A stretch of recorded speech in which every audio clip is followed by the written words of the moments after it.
Hey, what's up, Nashville? This is Beau with the Free Speech Podcast presented by Beechwood Commercial Real Estate Brokerage. I appreciate you tuning in.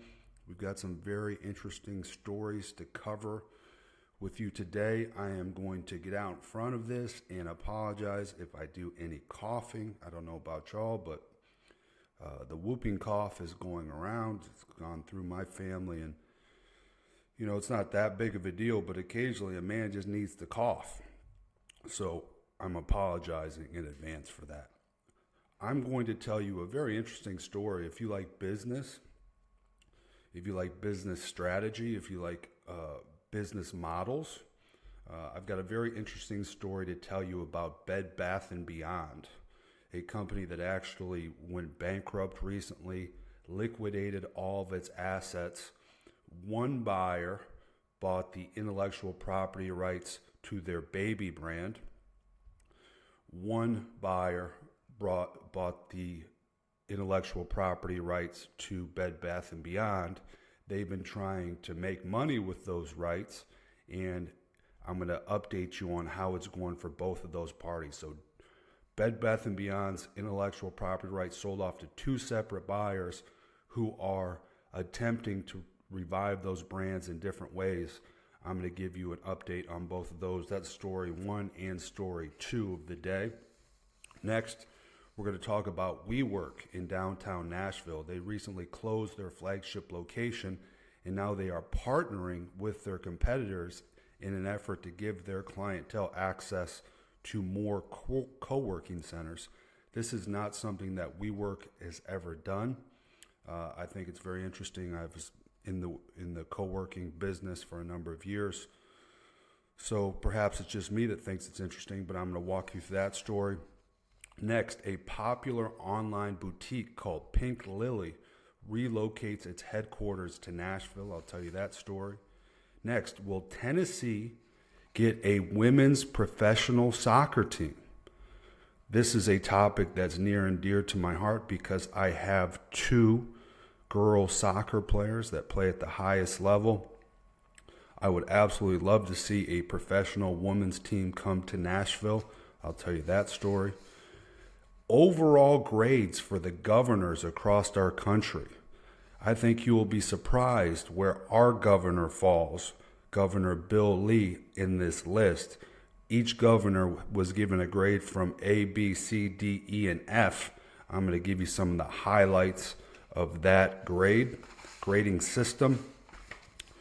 Next, Nissan electric vehicle production is leaving Tennessee. How big of a deal is this? I'll catch you up on that. Next, U.S. Senate Majority Leader Dr. Bill Frist, Frist of the HCA healthcare fame, has made some recent comments about the current state of our healthcare system that I think are very eye-opening that I'd like to share with you. And lastly, what was thought to be one of the most blue chip users of triple net real estate in this country, Walgreens, plans to close an insane amount of stores. I'm going to tell you that story. So we're not real commercial real estate heavy this show. There weren't enough stories that I thought were really worth your time and attention, but I do have a lot of interesting stories to tell. So let's get into it. Bed Bath & Beyond is joining forces with our local Kirkland's. Bed Bath & Beyond joins forces with Kirkland's. The firm that is now called just Beyond, right? Beyond, instead of Bed Bath & Beyond, they call themselves Beyond, and specialty home decor seller, Kirkland's, are teaming up to open brick and mortar stores in the United States. Nashville, Tennessee-based Kirkland's, a chain with 325 stores in 35 states, said it struck a deal with Beyond to roll out small format Bed Bath & Beyond stores, kicking off with 5 pilot locations. Beyond, headquartered in Midvale, Utah, owns the Bed Bath & Beyond, Overstock, and Zoo Lily online brands. As part of their new strategic partnership, Beyond will invest $25 million through a combined debt and equity transaction in Kirkland's to strengthen that company's capital position and drive its growth initiatives. Union, New Jersey-based Bed Bath & Beyond filed for Chapter 11 protection last year, right? So this was the prior iteration of Bed Bath & Beyond, the Bed Bath & Beyond that we all know. It ended up liquidating and closing all its namesake and Bye Bye Baby stores, right? So they had Bed Bath & Beyond stores, they had Bye Bye Baby stores, they closed them all, they liquidated them. Beyond, after acquiring the banner chain's intellectual property rights, has now unveiled 2 deals to get Bed Bath & Beyond's products out on shelves in physical stores. It announced a partnership with the Container Store last week, investing $40 million in the retailer, which will begin carrying some Bed Bath & Beyond products. So what happened here, guys? The Bed Bath & Beyond that you know from shopping in their stores that were just overflowing with products, just crazy amount of stuff everywhere you look, they went out of business. They sold the Bed Bath & Beyond brand to this investor out of Utah. This investor out of Utah planned to bring Bed Bath & Beyond back as an online retailer, right? What they realized is that is much harder to do than it is to say. So they have not gotten any traction with their online, excuse me, y'all, it's early here, their online only retailer. So now they're trying to figure out creative ways to get their products back in physical stores. They just don't want to own those stores themselves. So what have they done? They've gone out and looked for partners that already have physical stores and are creating partnerships whereby Beyond, the intellectual property owner, is infusing these partners with capital that they need to grow their business. In exchange, they're going to start selling Bed Bath & Beyond products. So the difference between the Container Store partnership and the Kirkland's partnership is that Kirkland's is actually going to open stores called Bed Bath & Beyond, whereby the Container Store is just going to be selling Bed Bath & Beyond products in their Container Store locations, right? So different, both very creative. Let's keep going. Such efforts have had mixed results. New York-based WHP Global acquired both the Toys R Us and Babies R Us brands 3 years ago, following the demise of both chains. So this is a similar situation, right? Toys R Us followed a similar path as Bed Bath & Beyond did. They also had their intellectual property rights purchased by an investor. Since then, the company has opened flagship stores for both Toys R Us and Babies R Us at the American Dream Mega Mall in East Rutherford, New Jersey. In a multi-pronged approach, WHP also struck deals to launch store-in-store Toys R Us shops at hundreds of Macy's stores and is rolling out Babies R Us boutiques in Kohl's department stores. So what Beyond is doing is kind of copying what this investor did in Toys R Us a few years earlier. Under Beyond's new deal, Kirkland's will become the exclusive brick and mortar operator and licensee for new small format neighborhood Bed Bath & Beyond locations nationwide. Those stores will be between 7,000 and 15,000 square feet. So Kirkland's now has the right to open Bed Bath & Beyond stores. Beyond is led by Executive Chairman Marcus Lemonis, a veteran business executive who had his own TV show, The Profit, that ran on CNBC for 8 seasons. Our belief in partnering with Marcus and the Beyond team is that the Bed Bath & Beyond revitalization will be the best if it is that legacy experience that the customer expects. And so the store will be inherently a Bed Bath & Beyond store in the best of the categories in a smaller space. I do see an opportunity to infuse, where appropriate, some Kirkland's home decor.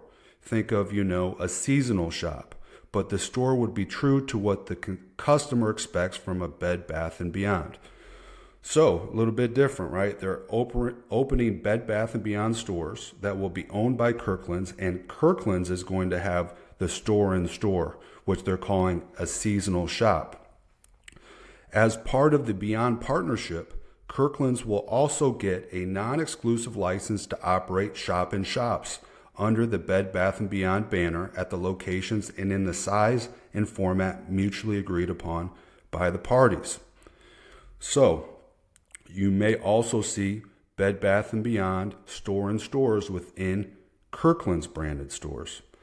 The chance to use its brick-and-mortar footprint to identify potential store conversion opportunities, right? So Kirkland locations that are underperforming will now be converted to small format Bed Bath & Beyond stores, whereby they are selling kind of their premier merchandise, right? So not 10,000 different SKUs, but just the ones they know are in demand in a smaller footprint owned by Kirkland's.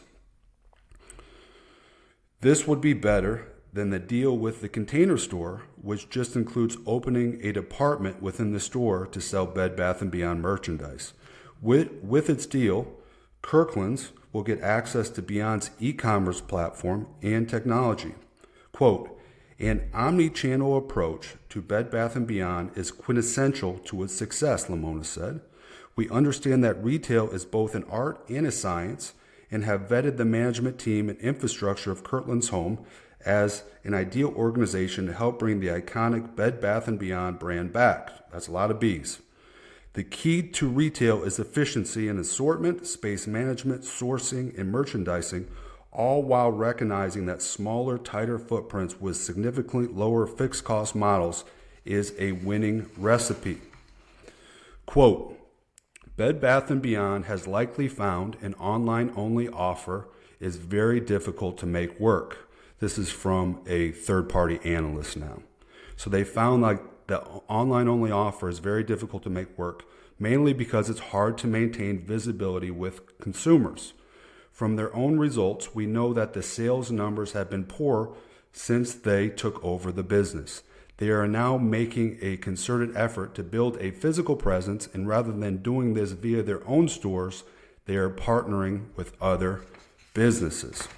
So they are pivoting away from the online-only stores and partnering with retailers that have existing footprints, doing so in very creative ways. So cheers to Kirkland's for being so creative in their approach to kind of improving their business, while Bed Bath & Beyond is really just trying to figure out how to get their products back in physical stores, which will also help their online stores. Now, part 2 of this story, stick with me. A different buyer bought the intellectual property rights to Bye Bye Baby, right? And now I'm going to tell you how that's played out for them and how different it is from what the Bed Bath & Beyond buyer is doing.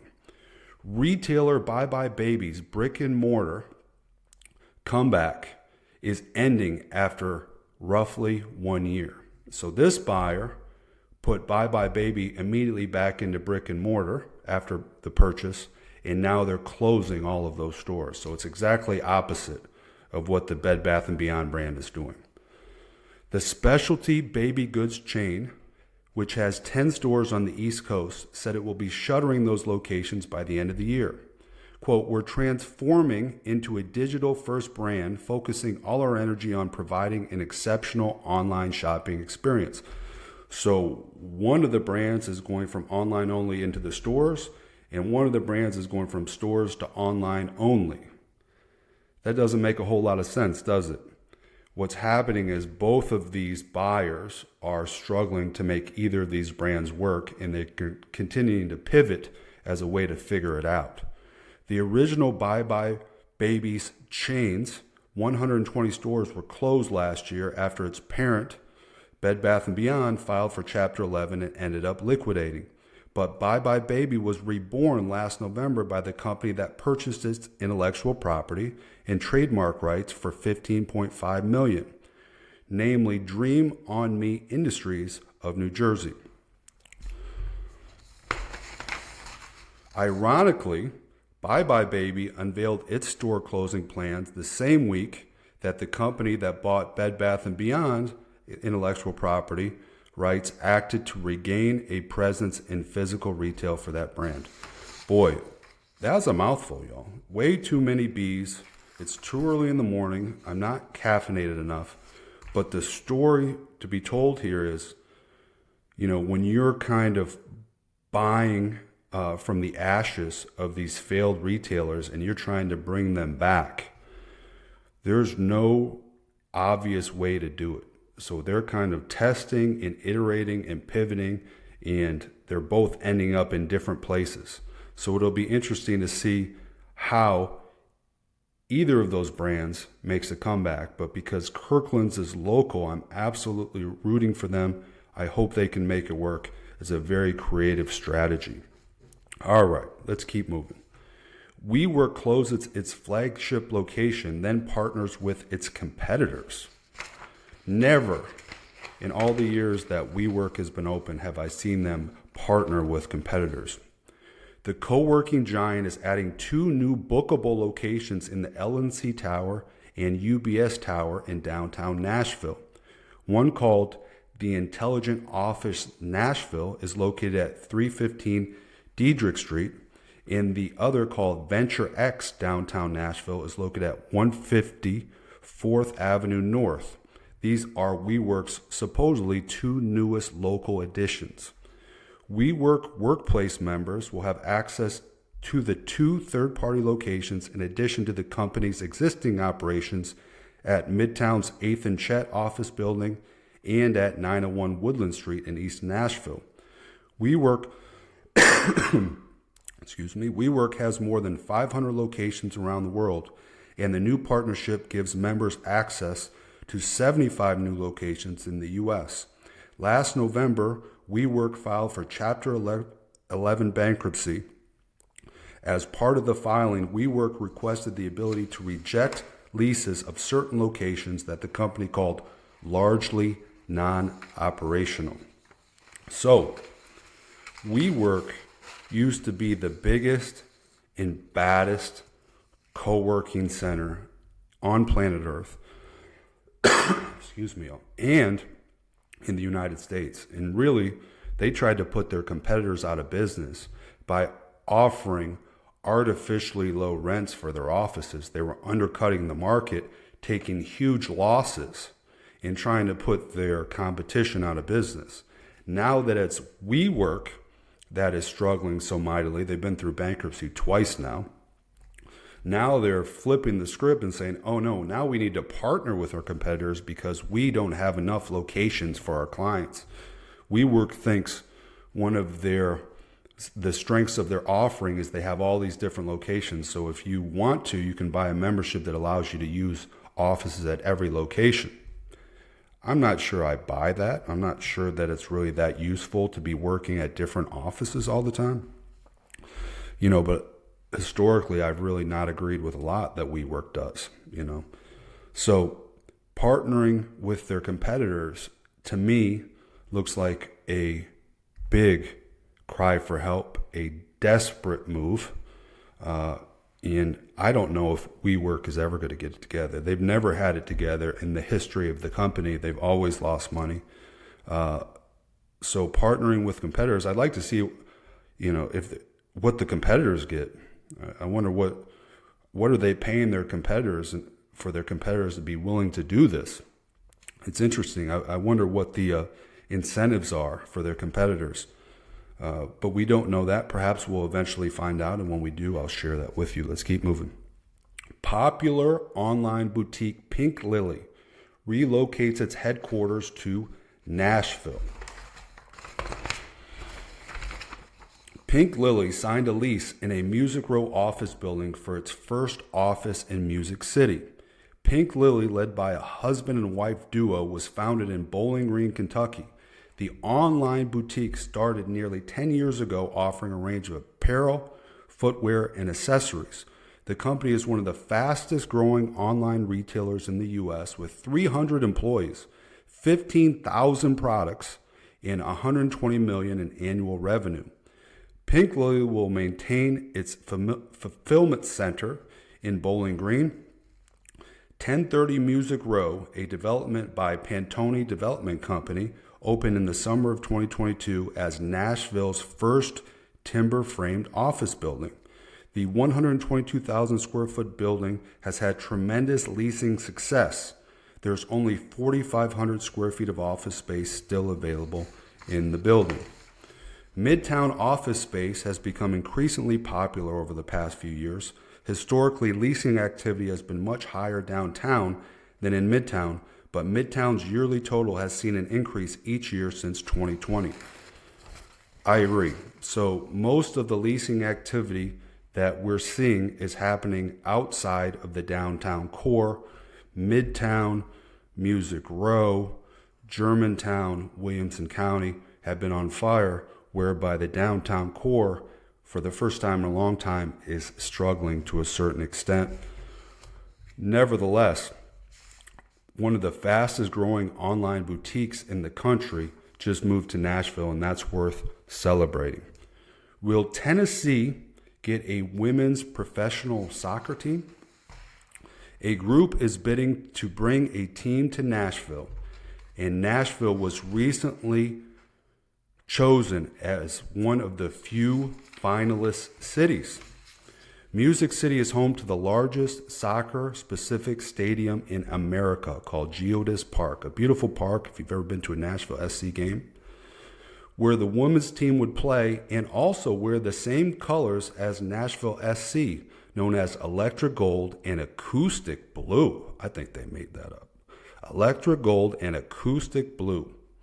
A study by Project Play found that 48% of Tennessee youth ages 6 to 17 participated in sports.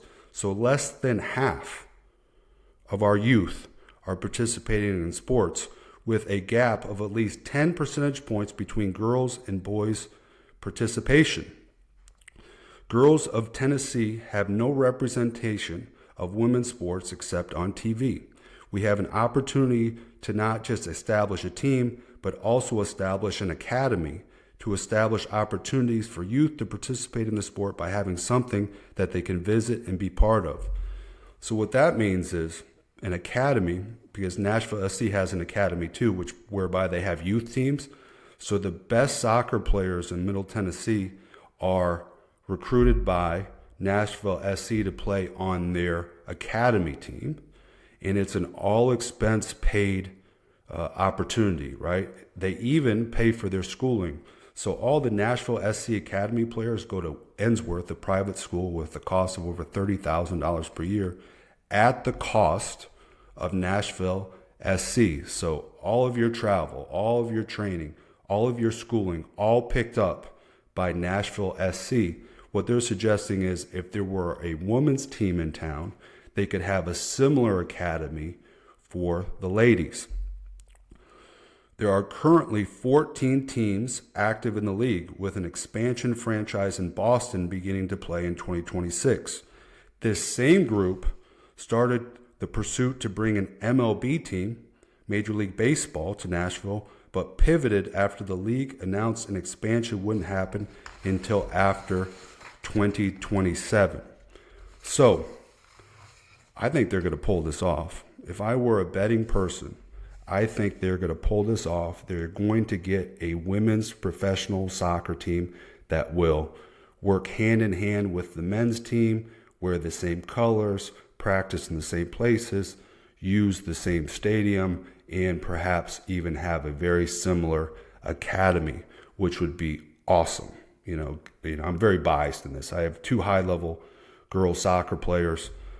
This would be awesome for us. I would much rather go to a women's professional soccer game than a men's professional soccer game for that reason. We used to be Nashville SC season ticket holders. We cut those loose this year and did so. Great timing, because the team was horrible this year. We didn't make it to a single game. But we would definitely get involved again if there were a women's team.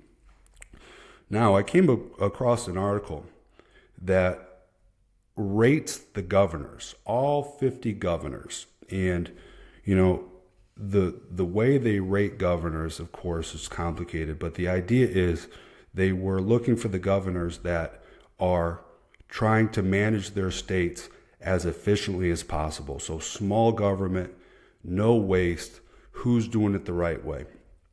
Number one on the list by a wide margin, Kim Reynolds of Iowa. They gave 6 different A's out of 50, right? A, B, C, D, and F. Only 6 got A's. Kim Reynolds being the leader. Some other big names here. We've got Sarah Huckabee Sanders of Arkansas getting an A. We've got Kristi Noem of South Dakota getting an A. I will tell you that the top 6 governors on the list, all Republicans. We're going to have to go all the way down to C's, right? Where we get my man Ron DeSantis out of Florida. So that's hard for me to understand. I think Ron DeSantis is the gold standard for governors in this country. But that's where we've got Mr. Bill Lee as well, getting a C. Now, as we go down the list, I can tell you almost all of the D's and every one of the F's is a Democrat governor. So what you're seeing is Republican governors rated much higher than Democrats, but our own Bill Lee, kind of middle of the pack with a C, where my guy Ron DeSantis is as well.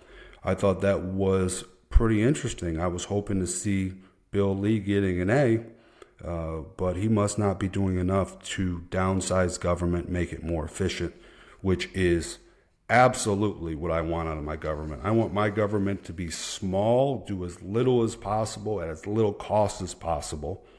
So I hope Bill Lee got the message and is starting to move in that direction. All right, let's keep moving. Nissan electric vehicle production is officially leaving Tennessee. Nissan will soon stop making the Leaf, replacing it with a different model next year. Nissan brought automotive manufacturing to Tennessee by opening its Smyrna plant in 1983. Nissan won't rely on the Smyrna rollout for its next all-electric vehicle. The company instead is investing in its other U.S. vehicle factory located in Canton, Mississippi. Canton is half as old as Smyrna and had more available capacity, which makes it an easier place to debut Nissan's next generation production line created in Japan, now named Nissan Intelligent Factory. Smyrna is going to continue to be a workhorse for us, they say. It is one of those facilities that has a tremendous amount of maturity from a capability standpoint. The problem we have is that it's a legacy plant. It's been there for 40 years. So the transformation to be able to get that plant to a more modernized position, full equipment, end to end, is going to be an arduous process. Electric vehicles going into Canton first gives us an opportunity to get the Nissan Intelligent Factory equipment over here, learn from it, and then start saying, how are we going to do this in Tennessee? The Tennessee footprint spans roughly 6 million square feet, an area equal to more than 100 football fields. Nissan makes 5 models here today, including its popular Rogue and the revamped Murano. The factory normally accounts for roughly 30% of all of Nissan's annual production in North America. Nissan doesn't have any hybrids today. That will begin to change sometime next year with the launch of a plug-in version of the Rogue. Without coming out and saying it, with EVs going into Canton, we've got to build somewhere. So that kind of gives you an idea of the role Tennessee is going to play in the future. So what they're suggesting is we can't announce it right now, but after we get this electric vehicle production rocking in Canton, next step is to get hybrids rocking in Tennessee. And perhaps that is not the worst thing that's ever happened. I think hybrids actually are a much more compelling product than an all-electric vehicle. I think that's going to play out over time. It's certainly played out so far. So perhaps losing the all-electric vehicle production to Mississippi in the midterm is not the worst thing to ever happen.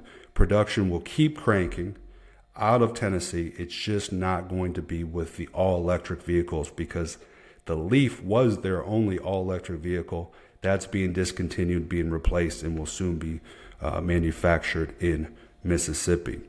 So I don't see any type of layoff situation there. I don't really see anything that's bad coming about this. If we can trade in the all-electric Leaf for their hybrid models that are coming out soon, I think that is probably a nice little trade-off. We're almost done, y'all. Stick in there with me. U.S. Senate Majority Leader Dr. Bill Frist said, "There's so much new knowledge between the time if something is proven until it's standard care. 13 years. So what he's saying is, when you go to your general practitioner, your doctor that you see once a year for your physical or your checkup or whatever you want to call it, that doctor is working from information that is 13 years old.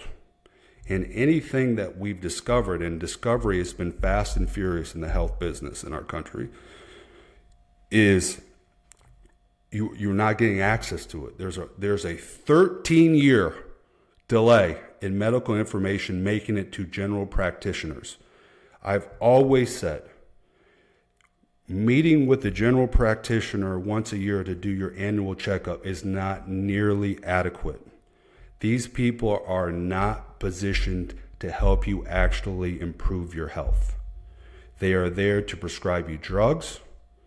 Primarily, they're there to do a little bit of testing, maybe give you a little motivational speech about being overweight. But for the most part, they are working from antiquated information, and all of the new discoveries from the last 13 years will not be presented to you by your general practitioner. This is someone that knows the healthcare business in and out saying this. Quote, "It's too bad that we're not staying up to speed across the board with the new knowledge and the new capabilities." Frist said healthcare struggles when focusing on prevention and getting to the roots of the problem. Yeah, no kidding. Healthcare struggles to focus on prevention and getting to the roots of the problem. I've always said, if you're going to go to a standard general practitioner, all they're going to do is treat your symptoms. They aren't going to help you prevent disease. They aren't going to get to the root of your problems. They're simply going to cover up the symptoms of your problem with prescription medication. So whoever needs to hear it, do not think you are a healthy person because you get your annual checkup every year. That's not how this works. You actually have to take responsibility for yourself, your own health, to prevent disease in the first place, but also when those issues arise, you've got to get to the root of those problems, not just treat the symptoms, which is what these doctors are doing. They're going to give you 15 minutes. They're going to write you a prescription. They're going to say, see you in a year. That is not healthcare, y'all. There's nothing helpful about that. If you're someone that has health problems that you simply can't figure out on your own, I encourage you to take a vested interest in your own health.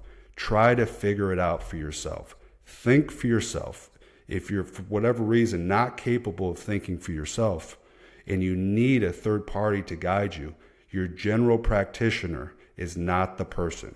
Go find a specialist, someone that is going to routinely meet with you, routinely test your blood, routinely track your progress, routinely track your nutrition, right?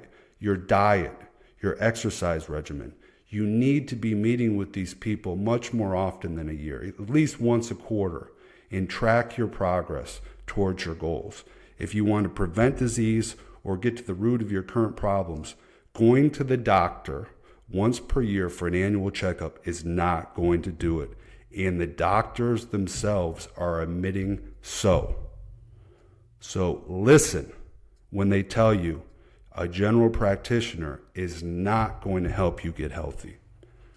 Lastly, let's talk about Walgreens, right? So Walgreens has been this big blue chip name forever, right? And when Walgreens signs a long-term lease for a property, that property sells to the market, the price paid for those properties really kind of sets the benchmark for, hey, this is best case scenario for pricing, because Walgreens is a blue chip company that will always pay their rent. They're always going to be in demand. They're always going to stay in the location. You know, everyone wants a Walgreens, right? Not anymore. Pharmacy giant Walgreens plans to close roughly about 1,200 underperforming U.S. stores, including around 500 over the next year, as it joins the other drugstore chains and retailers downsizing their fleets to create a more profitable brick and mortar footprint. Walgreens officials are also evaluating if they should close an additional 800 stores that they've been monitoring. About 6,000 of the company's 8,000 U.S. stores are profitable. That means 1 out of 4 Walgreens is losing money. Executing on this program will realign our footprint to a healthier store base that we believe will enable us to respond more dynamically to shifts in consumer behavior and buying preferences. Our ability to respond to a changing environment needs to improve and was a critical objective of our strategic review. Drugstore chains have had a particularly hard time in the current economic environment, with consumers cutting back spending, financial pressure due to lower reimbursement rates from insurers, and juggernauts such as Walmart, Target, and Amazon entering the pharmacy business. Last month, Rite Aid emerged from Chapter 11 with what it called a right-sized store footprint of about 1,300 stores, down from 2,100 it had a year ago. Walgreens' quarterly net loss was $3 billion, bringing its full-year net losses to an eye-watering $8.6 billion. Does that sound like a blue-chip company to you? We are prioritizing closing locations that are cash flow negative, underperforming stores where we own the locations, and the ones where the lease expirations are coming due in the next few years. This focus is expected to partially mitigate the incremental burden of dark rent. Dark rent is when a company is paying for a location that's no longer open. So in an effort to minimize dark rent, they're trying to close the locations that they own, right? And also close locations that have leases coming up soon, because they are going to pay the rent. You know, these landlords are going to get paid, but as soon as they can exit that lease, they're absolutely going to.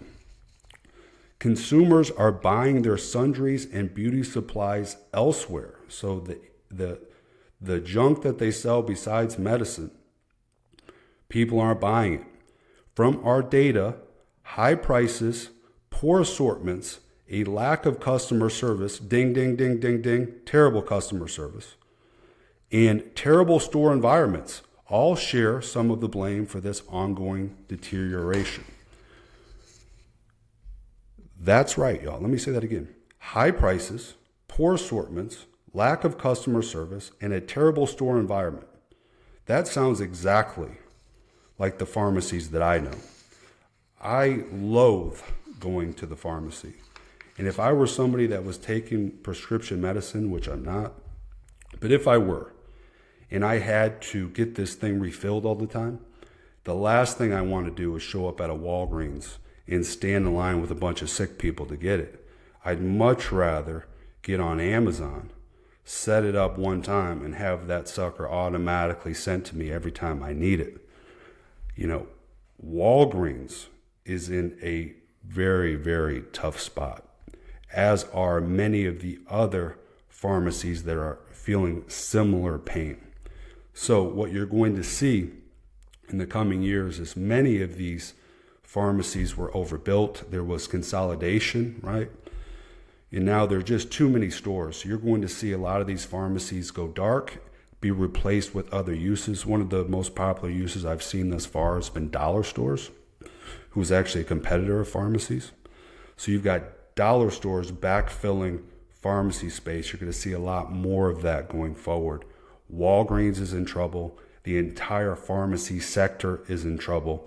Walgreens is no longer a blue chip tenant. The world has changed dramatically, and Walgreens is on its way down. At some point, they'll figure it out, but I think it's going to be a number of years before this business becomes profitable again. Well, y'all, that rounds out our show today. As always, we are sponsored by Beechwood Commercial Real Estate Brokerage. We specialize in listing and selling commercial real estate in the Southeast. If you have a property that you've been considering selling and would like us to advise you on exactly what it would look like to list and sell in today's marketplace, please reach out to us. We will do our best to guide you through that decision-making process. Until next time, thanks so much. We will talk to you next week.